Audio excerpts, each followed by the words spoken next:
السلام عليكم ورحمة الله وبركاته. اهلا بكم في فيديو جديد، يا رب تكونوا بخير. هننفذ مع بعض النهاردة شنطة كروس بتصميم جديد ومختلف، جميلة جدا وطريقتها سهلة بإذن الله. هستخدم طقم الجلد ده وخيط مكرمية سلسلة وخيط ايطالي، وهشتغل معاه بإبرة مقاس 4.5 ملم. تقدري تشتغلي بأي نوع خيط مناسب للشنط، وإبرة مناسبة للخيط اللي هتشتغلي بيه. ولو مش متوفر عندك طقم الجلد، تقدري تعملي ايد الشنطة ووش الشنطة كلها بالخيط. هنبتدي دلوقتي ونشوف الخطوات مع بعض. ولو اول مره بتتابعيني، ما تنسيش تشتركي في القناه وتفعلي الجرس عشان يوصلك كل جديد، وما تنسوش تعملوا لايك للفيديو وتقولوا لي رايكم في التعليقات. ده الخيط اللي انا هشتغل بيه، وزي ما قلت هشتغل بابره مقاس 4.5 ملم مع الخيط. كمان تقدري تنفذي الشنطه باي حجم، كبيره او صغيره زي ما تحبي. المهم ان انتي تشوفي الخطوات وتعملي الشنطه كبيره او صغيره على حسب الخطوات اللي هنشوفها دلوقتي. اول حاجة هنعمل عقدة البداية، وهنبتدي ب13 سلسلة.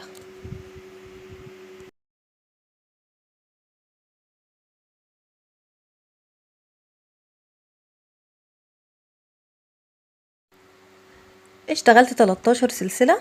هنقلب دلوقتي السلسلة على الظهر، وهنسيب اول سلسلة وهنشتغل 12 غرزة حشو فوق ال 12 سلسلة.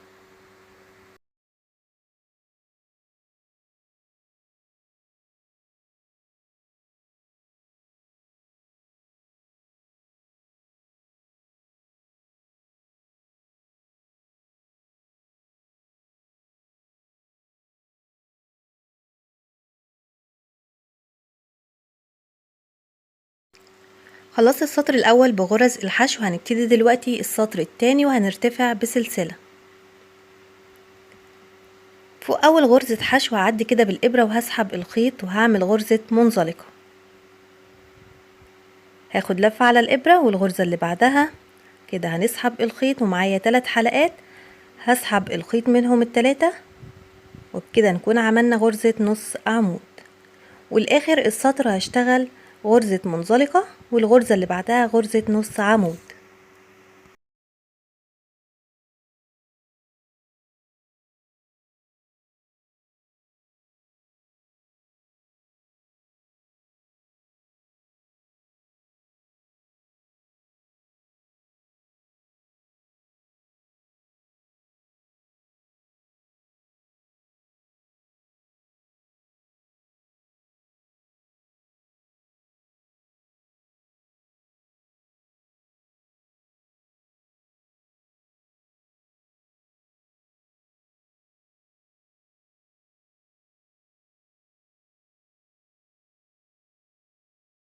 السطر رقم 3 هنرتفع سلسلة، واخر غرزة معانا كانت في السطر كانت غرزة نص عمود، هنشتغل فوقها غرزة منزلقة، وفوق غرزة المنزلقة هنشتغل غرزة نص عمود. وهكرر كده بنفس الطريقة لاخر السطر.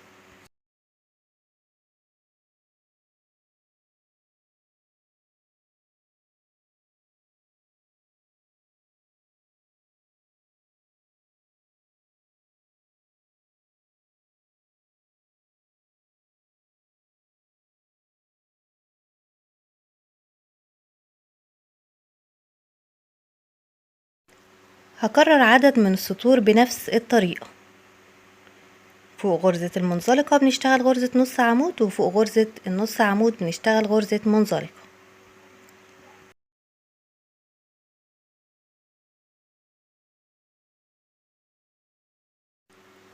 اشتغلت عدد من السطور، طبعا مش عدد معين، ده هيكون على حسب الخيط اللي انت بتشتغلي بيه وسمك الخيط. هنقيس كده السطور اللي انا اشتغلتها، طولهم بالظبط حوالي من 18 ل 18 ونص سنتي، يعني 18 ونص سنتي. دلوقتي هنبتدي سطر جديد وهنرتفع بسلسلة، والسطر ده هيكون بغرزة الحشو بس في الحلقة الخلفية. معايا كده حلقتين الغرزة، هعدي بس من الحلقة الخلفية، مش هعدي من تحت الحلقتين، ونشتغل غرز حشو لاخر السطر في الحلقة الخلفية.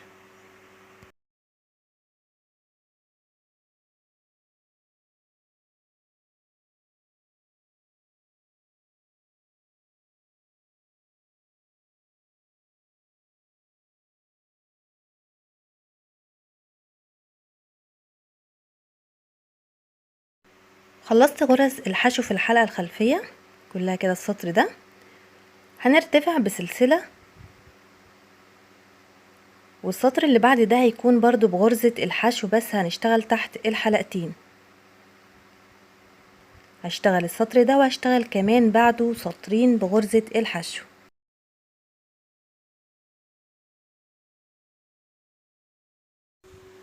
اشتغلت 4 سطور بغرزة الحشو. اول سطر منهم كان في الحلقة الخلفية وبعده 3 سطور.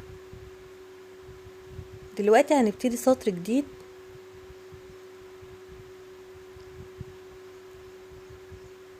نرتفع بسلسلة وهنشتغل سطر بغرزة الحشو في الحلقة الخلفية.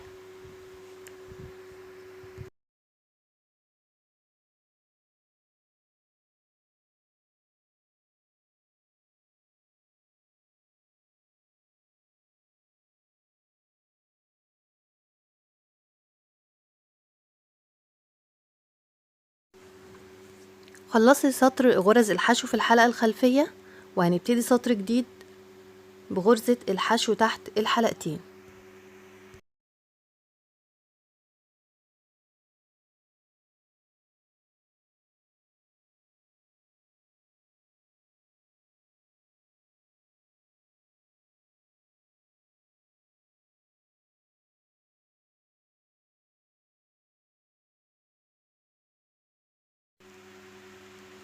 الجزء اللي تحت ده اللي احنا اشتغلناه 4 سطور بغرز الحشو من بداية السطر اللي كان في الحلقة الخلفية، عبارة عن قاعدة الشنطة. دلوقتي انا هكرر عدد من السطور بغرزة الحشو بنفس طول الجزء الاول اللي احنا اشتغلناه ده، كان طوله حوالي 18.5 سنتي. هشتغل عدد من السطور بنفس الطول. خلصت كده السطور اللي انا اشتغلتها بنفس الطول ده، زودت سطر واحد بس عن طول القطعة التانية علشان دلوقتي هنشتغل على الجوانب، فهنزود سطر هنا.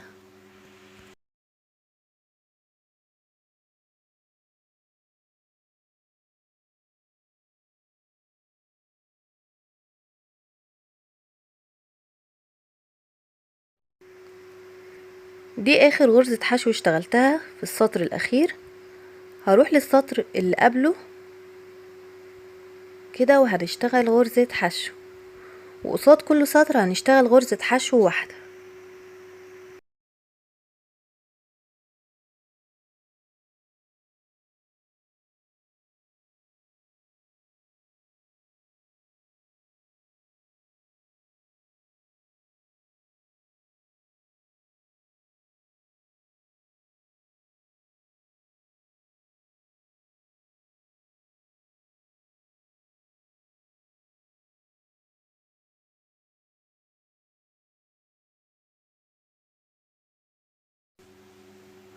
وصلت هنا للمكان اللي فيه خيط البداية، هناخده معانا تحت الغرز.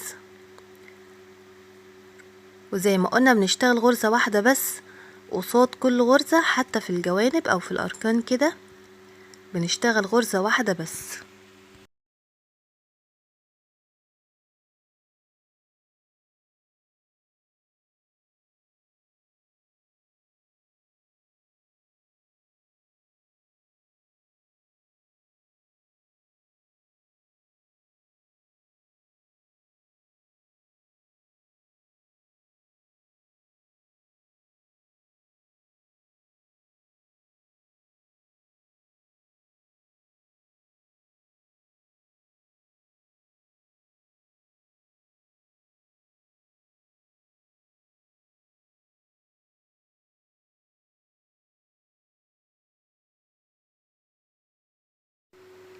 اشتغلت على القطعة كلها بغرز الحشو. هنا اخر غرزة اشتغلتها هنقطع الخيط،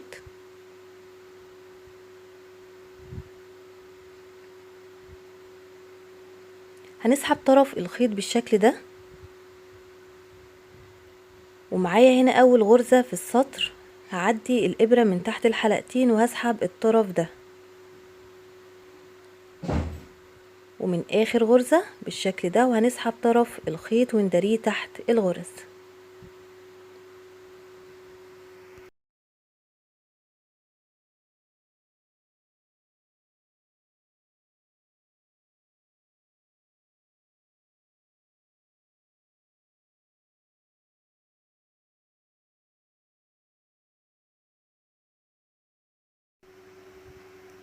ده شكل اول قطعة اشتغلناها من الشنطة.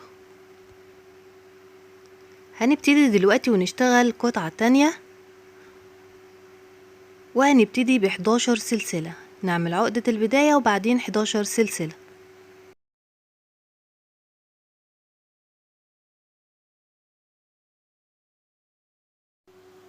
نقلب السلسلة على الظهر وهنسيب اول سلسلة ونشتغل 10 غرز حشو فوق ال10 سلاسل.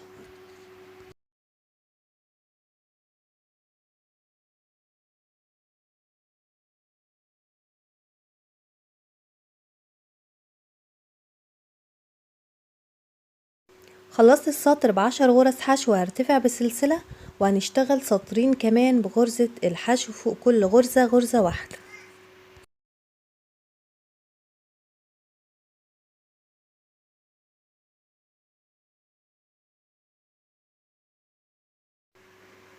هنبتدي سطر جديد وهنرتفع بسلسلة، وفي اول غرزة من ال10 غرز هنشتغل غرزتين حشو، هيكون فاضل معايا 9 غرز. فوق كل غرزة هنشتغل غرزة حشو واحدة، وهينتهي السطر معايا ب11 غرزة حشو.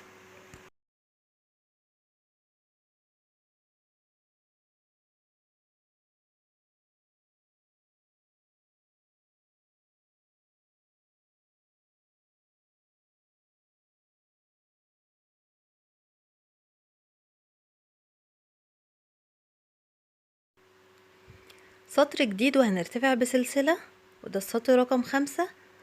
وفوق اول غرزة هنشتغل غرزتين حشو ونكمل لاخر السطر فوق كل غرزة غرزة واحدة، وهينتهي السطر ب12 غرزة حشو. كده معانا 12 غرزة حشو، هرتفع بعدد من السطور فوق كل غرزة من ال12 غرزة واحدة، يعني هيكون عدد ثابت من الغرز مفيش اي تزايد.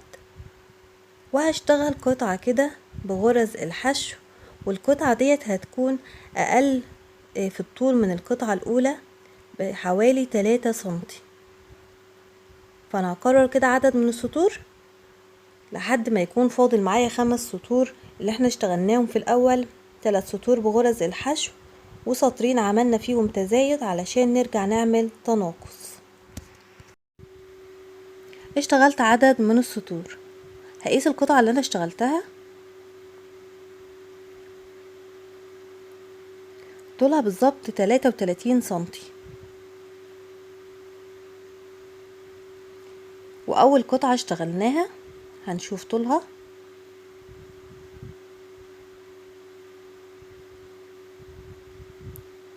40 سنتي او 40 سنتي ونص، يعني تقريبا 40 سنتي.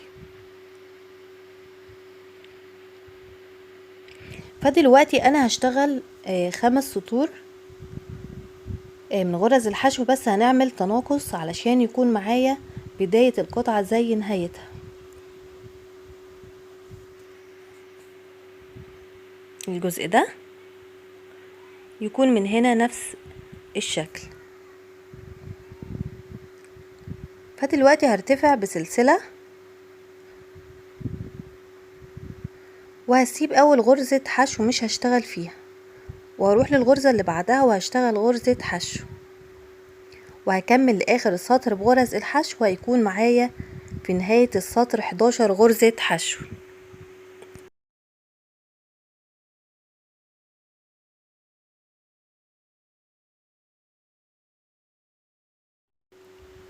هنبتدي سطر جديد دلوقتي، هنرتفع بسلسلة وهنعمل برضو تناقص، هنسيب اول غرزة واللي بعدها هنشتغل غرزة حشو لاخر السطر، هيكون معايا 10 غرز حشو. وبعد السطر ده هشتغل 3 سطور بغرز الحشو فوق كل غرزة غرزة واحدة.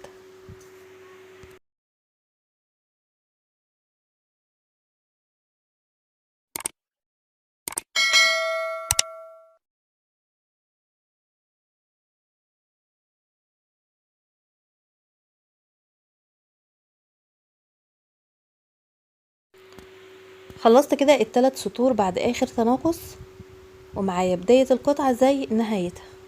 دلوقتي هنقطع الخيط ونداري الخيط الزيادة تحت الغرز.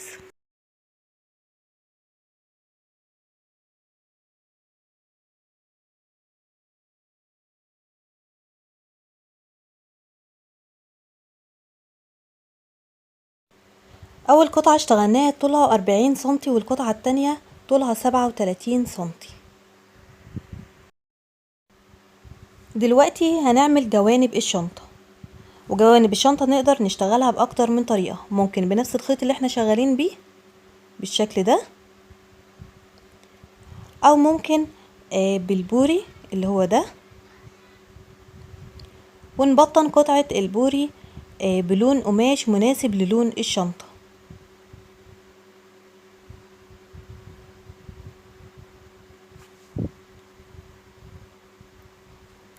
انا عملت كده، ده بالبوري ومبطناها. عملت الجوانب الشنطة 4 قطع بالخيط كده، عبارة عن 17 سلسلة. بنسيب اول سلسلة منهم وبنشتغل على 16 سلسلة، 16 غرزة حشو، وبنعمل 6 سطور. لو هتعملي جوانب الشنطة كلها بالخيط هتحتاجي 6 قطع كده بنفس الطريقة. انا عملت 4 و2 عملتهم بالبوري كده، ده في الجزء اللي هركب فيه السوستة. تقدري تنفذيها كلها بالخيط او بالبوري او بالخيط والبوري الاتنين مع بعض. هنجمع دلوقتي اجزاء الشنطة مع بعض. دي اول قطعة اشتغلناها، ودي القطعة التانية. نظبط القطعتين كده مع بعض، وزي ما قلنا القطعة التانية اقل من القطعة الاولى ب3 سنتي، فنسيب سنتي ونص من هنا وسنتي ونص من هنا، ونظبط القطعة كده مع بعض. انا هسيب من هنا 23 سطر، ومن الجنب التاني 23 سطر، وانت على حسب السطور اللي انت اشتغلتيها. ومعايا سطر زيادة في النص، ده السطر اللي هشبك فيه القطعتين مع بعض. ومن القطعة التانية اللي هي القطعة الاولى في المنتصف بالظبط كده، ونثبت السطور. ده السطر اللي انا هثبت منه القطعة ديت. وبالنسبة للقطعة الاولى احنا كنا عملنا هنا 4 سطور، اللي هو كان من بداية السطر اللي اشتغلناه في الحلقة الخلفية، يعني معانا 4 سطور. ما بين ال4 سطور يعني سطرين من هنا وسطرين من هنا ما بينهم كده، وهعدي الابرة وهثبت القطعة الاولى في القطعة التانية.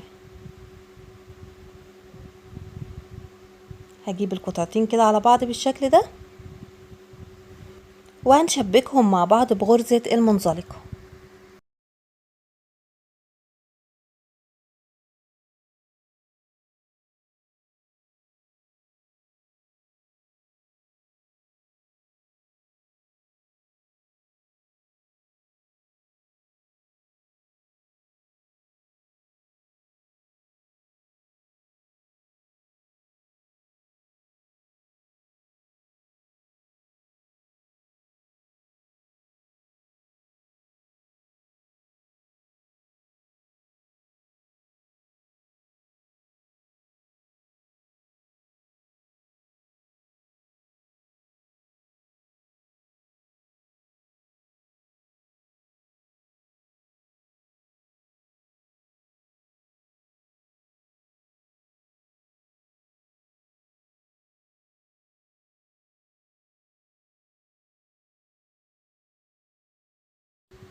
ده شكل القطعتين بعد ما ثبتناهم مع بعض.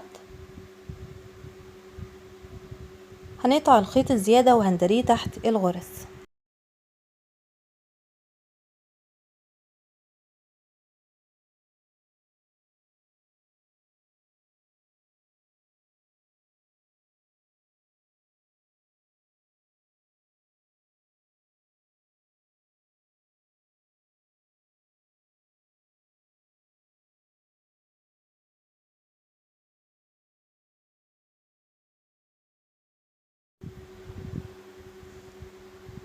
هنركب دلوقتي جوانب الشنطة. الشنطة هتكون معانا بالشكل ده، وهنركب الجوانب. بالنسبة للجوانب طولها يكون اقل من طول الشنطة كده بحوالي 2 سنتي.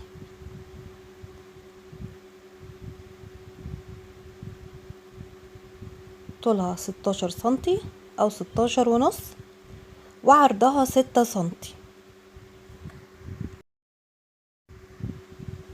بالنسبة لجوانب الشنطة عايزة اقول لكم ان انا اشتغلتها بابرة مقاس 5 ملم مش بإبرة 4.5 عشان تكون مرنة كده، ما تكونش ناشفة زي بقية الشنطة، لان طبعا هي اللي هتدي وسع للشنطة من الجنب كده. نظبط مكانها كويس ونحاول ان احنا نثبتها بدبوس او باي حاجة علشان يكون مكانها مظبوط واحنا بنركبها.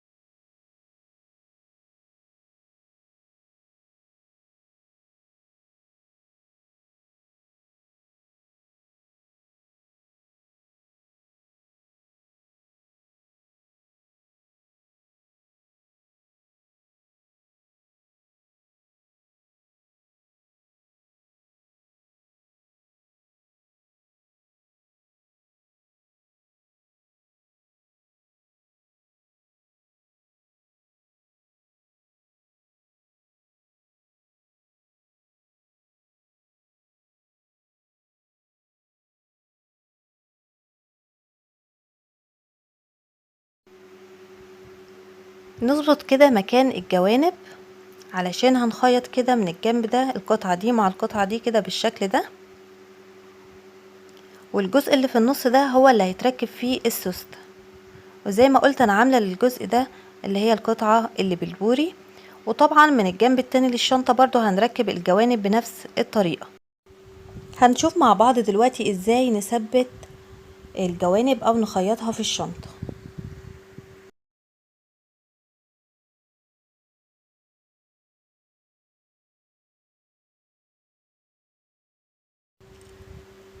ممكن تثبتي الجوانب كده بغرزة المنزلقة في الشنطة، لكن انا هخيطها بالابرة العادية وبالخيط ده اللي هو زي خيط السنارة، بيبقى خيط شفاف، ده اللي هخيط بيه الجوانب. لو مش متوفر عندك ممكن تخيطي بخيط بنفس لون الشنطة او تقفلي بغرزة المنزلقة. هنشوف الطريقة دلوقتي مع بعض.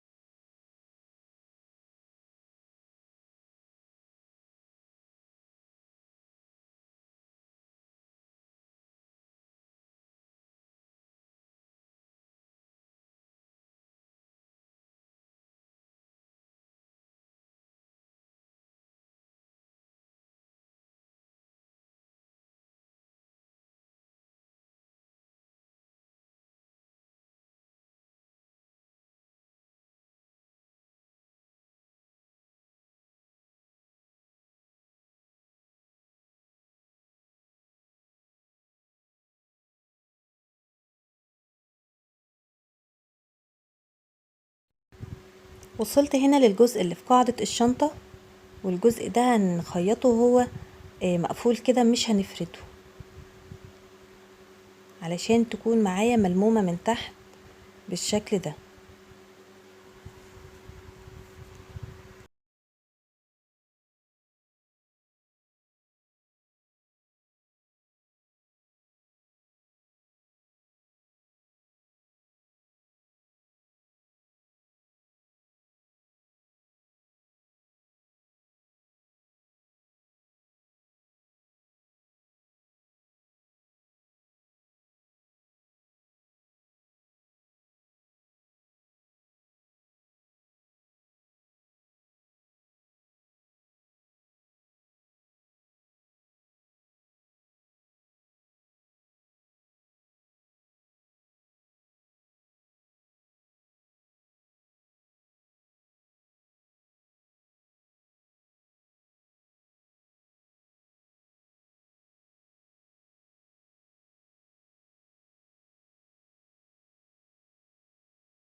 خيطت كده اول جنب للشنطة ومعايا بالشكل ده، وهركب باقي جوانب الشنطة بنفس الطريقة ونرجع نركب الجزء اللي هو هنركب فيه السوستة مع بعض.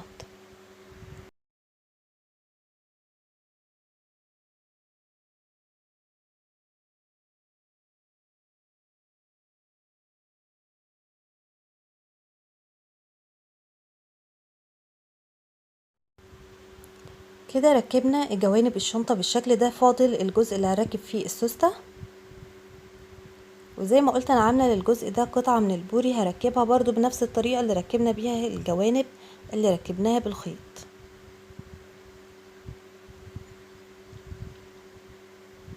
هجيب القطعه بالشكل ده هنا كده،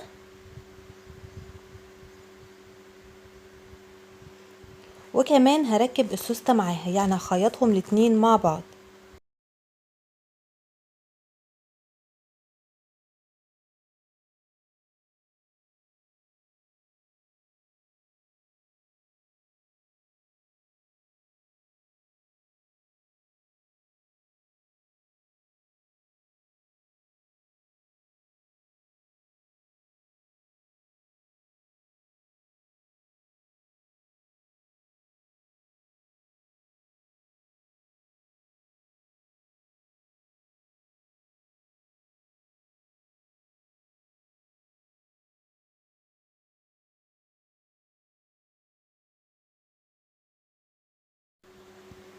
هنجيب السوسته ونعديها ما بين قطعه البوري والشنطه، اللي هو الجزء اللي احنا بنخيط منه السوسته كده، نعديها كده وهنثبت بدبابيس علشان تكون مظبوطه معايا. وبالنسبه لقطعه البوري هي طولها 15 سنتي مش 16 سنتي زي باقي الجوانب، علشان احنا طبعا الجزء ده كان اقل، اللي هو الجزء الداخلي من الشنطة اقل من الجزء اللي بره. فلو بتعملي برضو قطعة البوري ديت عاملاها الجنب ده بالخيط، فهتعمليها اقل من الجوانب التانية بسنتي، لان داخل الشنطة اقل في الطول من براها.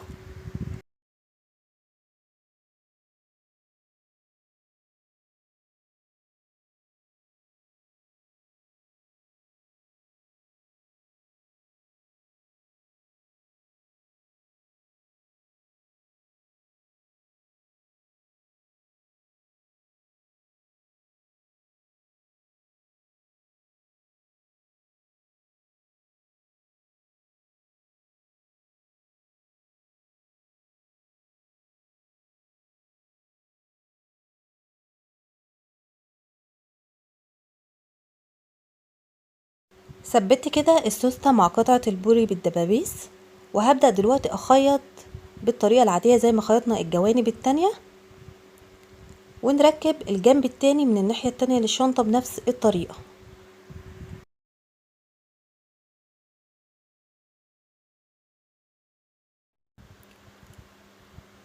ركبنا كده كل الجوانب وركبنا جزء السوستة. زي ما احنا شايفين الشنطة حجمها صغير بس كبيرة ما شاء الله، زي ما احنا شايفين كده. فاضل دلوقتي ان احنا نركب وش الشنطة. طبعا انا معايا الوش الجلد، وزي ما قلت لو مش متوفر عندك الجزء ده او الجلد، ممكن تعملي وش الشنطة بالخيط، وكمان الايد تعمليها بالخيط. وهتلاقي اكتر من طريقة لطريقة عمل ايد للشنطة في صندوق الوصف لو حبيتي ان انت تشوفيها. وعايزة اقول لكم على ملحوظة كده، وانا بركب السوستة حسيت ان هي كان في صعوبة طبعا في التركيب، فمن الافضل ان انتي تركبي جزء السوستة ده الاول، جوانب السوستة، ونركب السوستة وبعدين نركب الجوانب التانية.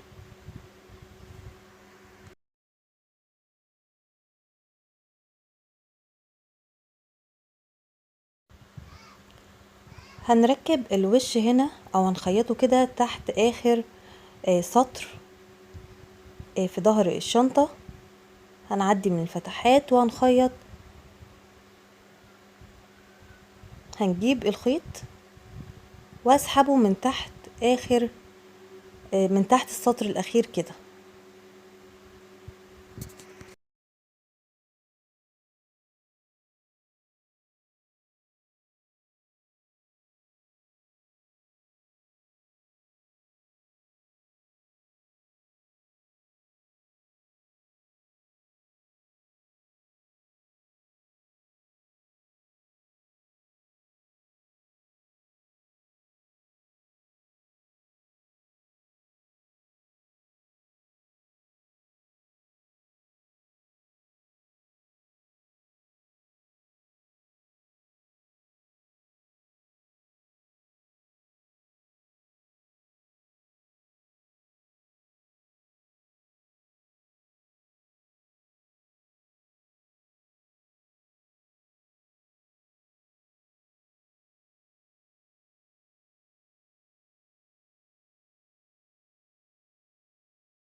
بعد ما ركبنا كده الوش هنركب الجزء ده هنا،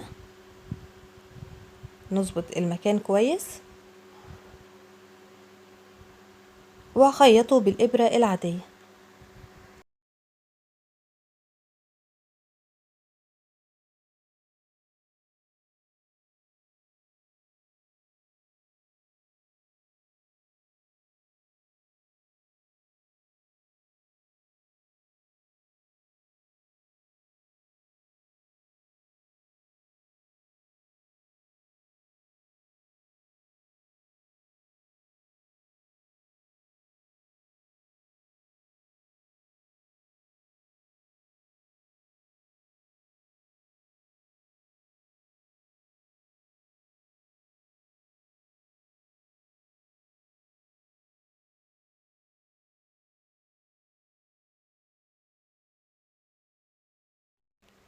فاضل ايد الشنطة وتقدري تعملها بالخيط، وهتلاقي اكتر من طريقة في صندوق الوصف.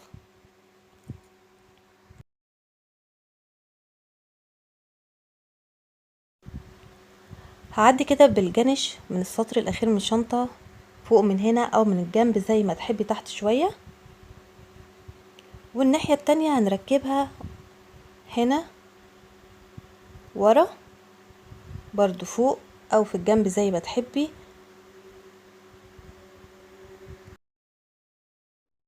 يبقى هنركب ايد الشنطة بالطريقة دي، طرف هنا وطرف هنا كده بالشكل ده.